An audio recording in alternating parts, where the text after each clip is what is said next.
혈당 관리하면서 제일 서러운 게 뭔지 아십니까?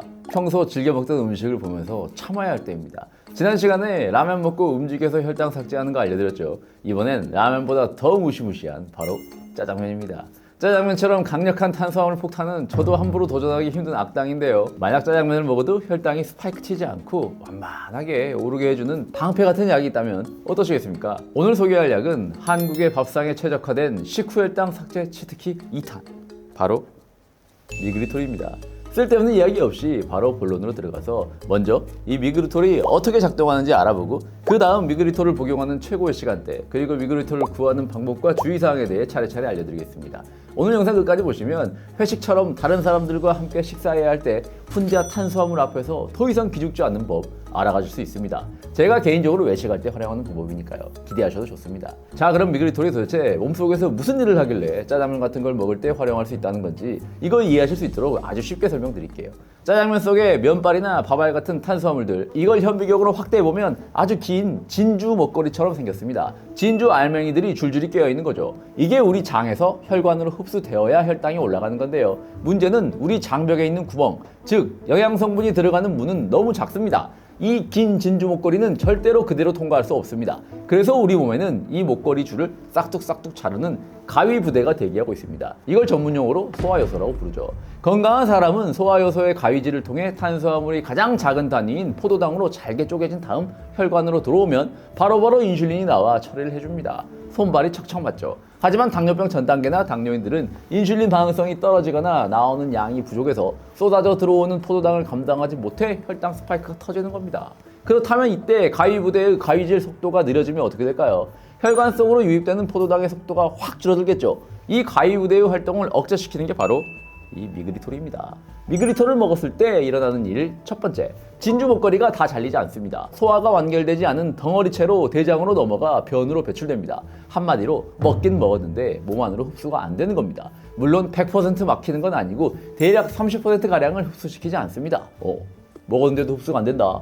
이거 혈당 관리뿐 아니라 다른 데 활용도가 높을 것 같지 않나요? 맞습니다. 원래 미그리톨이 개발된 계기는 당뇨병 환자용으로 개발되었는데 장기적으로 섭취해도 공복혈당 강화나 당화혈수소 개선 효과는 없고 DPP-4 억제나 SGLT2 억제제 같은 더 나은 당뇨약들이 많이 개발되면서 당뇨약으로는 활용되지 않고 포도당이 흡수되지 않는다는 점에 기인하여 요즘은 이 약이 다이어트 커뮤니티에 아주 핫해졌습니다.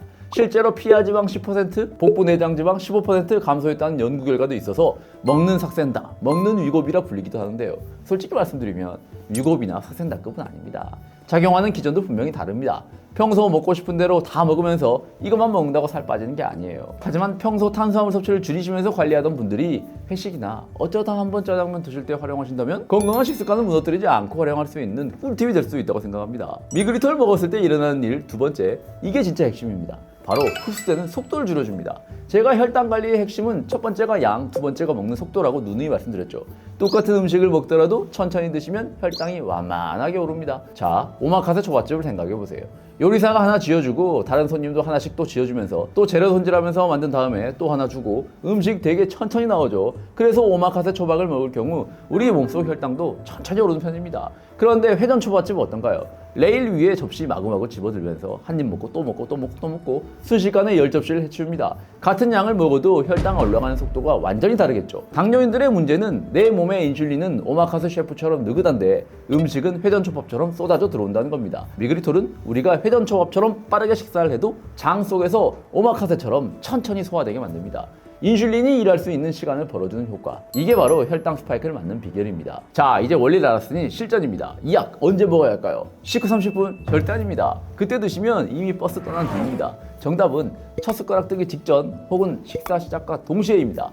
여기에는 아주 중요한 양리학적 기전이 두 가지가 있습니다. 첫 번째는 붕해입니다. 우리가 알약을 먹으면 위장에서 녹아서 작용하기까지 물리적인 시간 필요하겠죠. 미그리톨이 뱃속에 들어가서 녹아 퍼지는 시간과 음식물이 위장으로 넘어오는 타이밍을 정확하게 맞춰야 합니다. 밥 다 먹고 나서 약이 녹기 시작하면 이미 탄수화물은 가위질 당하고 흡수된 뒤라 소용없습니다. 두 번째로 경쟁적 억제라는 원리가 있습니다. 쉽게 말해 의자 뺏기 게임입니다. 소장에는 탄수화물을 분해하는 효소라는 의자가 있습니다. 밥이 이 의자에 먼저 앉으면 혈당 오르는 거고요. 미그리톨이 먼저 앉아버리면 밥이 분해가 안 되니 혈당이 안 오르는 겁니다. 즉 누가 먼저 가서 자리를 차지하느냐 싸움입니다. 밥이 들어가기 전에 미그리토를 먼저 투입해서 효소 의자를 꽉 채워놔야 뒤따라 들어오는 짜장면이 앉을 자리가 부족해서 분해가 덜 되는 거죠.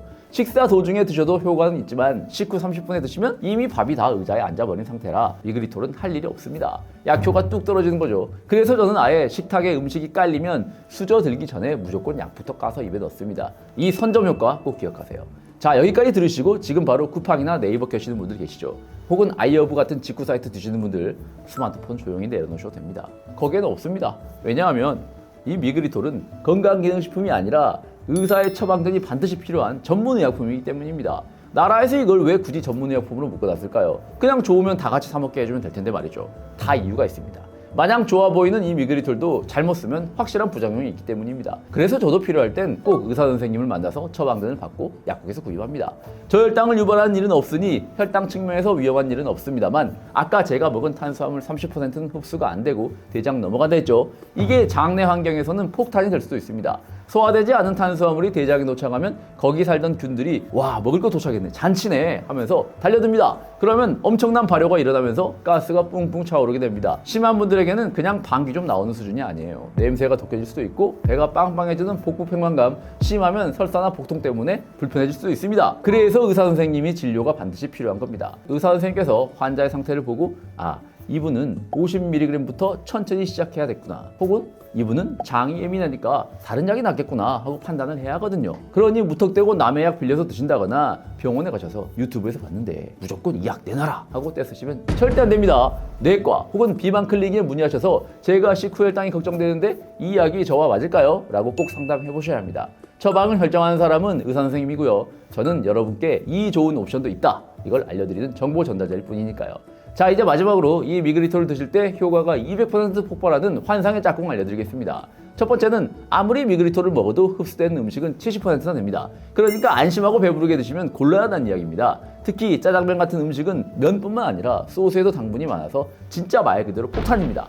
안심하고 다 드시지 마시고 조절해서 드시고 양 조절하세요. 두 번째는 제가 아까 미그리톨이 포도당 흡수 속도 줄이면서 시간 벌어준다 했죠. 그럼 그 벌어놓은 시간 동안 우리는 뭘 해야 할까요? 가만히 누워서 스마트폰 봐야 할까요? 아닙니다.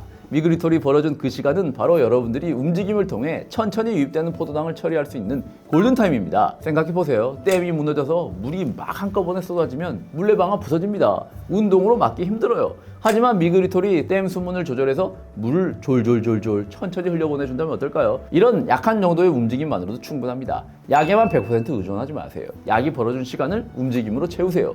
짜장면 먹고도 혈당 스파이크 덜 생기게 만드는 진짜 비법입니다. 오늘 영상 짜장면 앞에서 망설이던 분들께 작은 희망이 되었으면 좋겠습니다. 약은 잘 쓰면 명검이지만 잘못 쓰면 독이 됩니다. 꼭 주치의 선생님과 상의하셔서 안전하게 활용하시기 바랍니다. 그럼 다음 시간에 또 만나요.